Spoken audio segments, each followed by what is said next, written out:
Hello, hi friends. நான் உங்க SK. இன்னைக்கு நம்ம எந்த ஒரு படத்த பத்தி பார்க்க போறோம்னா, ரீசென்ட்டா தமிழ் டப்பிங்ல வந்திருக்க அண்டர் பாரிஸ் படத்த பத்தி தான் பார்க்க போறோம். இந்த படத்தோட ரிவ்யூக்குள்ள போறதுக்கு முன்னாடி நம்ம சேனலுக்கு புதுசா வந்திருந்தீங்கன்னா, சேனல சப்ஸ்கிரைப் பண்ணாதவங்க சப்ஸ்கிரைப் பண்ணுங்க, லைக் பண்ணுங்க, கமெண்ட் பண்ணுங்க. இப்போ வாங்க இந்த படத்தோட ரிவ்யூக்குள்ள போலாம்.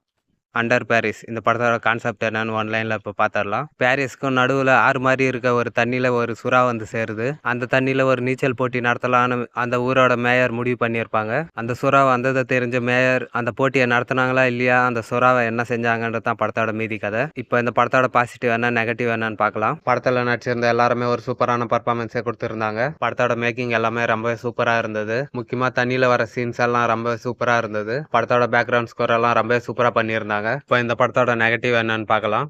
படத்தில் வர எந்த ஒரு சீனுமே இன்ட்ரெஸ்டிங்காக இல்லை. நம்ம பல படங்களில் பார்த்த சீனையே திரும்ப பார்க்குற ஃபீலை தான் கொடுத்தது. இந்த கதையில் வர எந்த ஒரு கேரக்டர் கூடமே நம்மளால் கனெக்ட் பண்ணிக்க முடியல. படத்தில் வர ஒவ்வொரு சீனும் நம்ம ப்ரெடிக்ட் பண்ணுற அளவுக்கு தான் இருக்குது. புதுசாக இருந்த மாதிரி தெரியல. படத்தில் வர விஎஃப்எக்ஸ் எல்லாம் இன்னும் கொஞ்சம் பெட்டராக பண்ணியிருக்கலாம். படத்தோட கிளைமேக்ஸில் பார்ட் 2க்கான லீட் கொடுத்துருக்காங்க. ஓவராலாக இந்த ஒரு படம் ஒன் டைம் பார்க்குற அளவுக்கு ஒரு ஆவரேஜான படம் தான். படம் பார்க்கணுன்னு நினைக்கிறவங்க பாருங்கள். படம் தமிழ் டப்பிங்கில் நெட்ஃப்ளிக்ஸில் இருக்குது. மேலும் இந்த சேனலை சப்ஸ்கிரைப் பண்ணாதவங்க சப்ஸ்கிரைப் பண்ணுங்கள், லைக் பண்ணுங்கள், கமெண்ட் பண்ணுங்கள்.